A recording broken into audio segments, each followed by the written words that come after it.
Hey there, Capricorn. Thank you for joining me. This is your reading for February of 2018. My camera looks off. There we go. This month, definitely check out astrojar.com for more awesome readers and astrologers. But let's see what is going on for you. I have your chart up on this screen as well, so we can take a look and kind of see what's jumping out at me for your astrology. But it should be a good month for you. Should be a good year for you as well. I read for Capricorn the other day who said that they thought this year was going to be bad for Capricorn. I don't think so. Not with this much energy in your sign for the year. I think it's a great time for you. But this month looks great. A lot of good stuff coming up here. You have the King of Clubs. Very strong message on this one. Just be careful of people you feel like are judging you. I feel like you could have that feeling of like people judging you when they're not. So again, if you feel like people are looking at you or judging you, try to push that stuff out, because again, sometimes I feel like this card can represent confusion, and it can also represent like feeling like people are looking at you when they're not. So again, just I don't necessarily know what that means for all of you, but try to keep that stuff out of your head, because again, I feel like it could be negative in some way. The rest of your reading is very positive, so nothing to worry about there. But you have the Ten of Hearts next. Fortune after difficulty. A couple of signs have had these messages, have had either the Ten of Diamonds or the Ten of Hearts. So very good card. Great card for dating. I think that this year Capricorn probably needs to, you've probably heard me say this, but needs to go out and try to meet people if you're single. Definitely the year for that. And also a great card for getting benefits from other people. I always say that this year in general, with all this Capricorn energy, really great for taking part in group activities, groups, meetup groups, mastermind groups, anything like that. Great time for learning from other people as well. So if you are trying to get ahead in some way, doing it in a group would probably be the best bet, especially with all these cards that you have here and plus your astrology. So that's what I would say about this group. Very good card for people being attracted to you as well. So this goes for love. People could be more attracted to you this month. It also goes for business as well and work. You could find that people are appreciating your work more or want you to do more work. You could get more clients this month. All sorts of stuff like that. Next, you have the Nine of Spades. Interesting work card is what I was going to say. It's a good card for like consulting work. It literally represents consulting work or part-time work. So there could be a lot of those types of opportunities for you this month with this card. This card is called the Anchor as well. So make sure that things are not holding you back, I would say, this month. Make sure that, you're not allowing old things like old relationships holding you back from getting into new ones, or old business ideas that didn't work out from preventing you to start, new ideas. Don't allow that type of stuff to happen.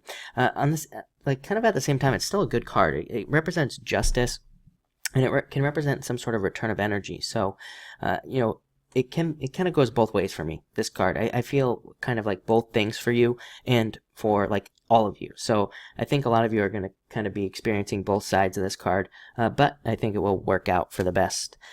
Next, you have the Nine of Diamonds. I would say listening, making sure to listen, and especially listening to what is not said, I'm getting, because this card can represent like intuitive things, and it can represent needing to trust your instincts kind of at the same time as well. It could also say that, like I said, like people are trying to tell you something, but they're not being very direct at this time. So this card can ask you to make sure that you're asking the right questions and asking you to dig deeper into things. Again, Pluto in your sign, digging deeper, asking deeper questions, continuing to ask questions as well, I think would be important, especially if you're involved in anything like a negotiation, anything legal, or just like anything else in general, even as far as dating is concerned.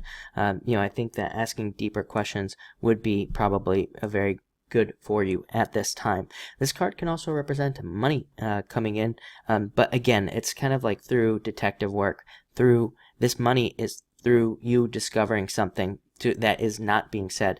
So again, this might be one of those things where you like are at the water cooler, you overhear your boss in the other room saying that they're looking for somebody to fill a position, and you're like, hey, I could do that. So, and then you go and talk to them. So again, it's kind of like a, squeaky wheel gets the grease type of deal here, where you hear something, but you have to put in the energy to get it. So make sure to pay attention. That's only one example. There are like probably a billion different examples where you could overhear something or not hear something, but kind of get a feeling. And I would say trust those feelings.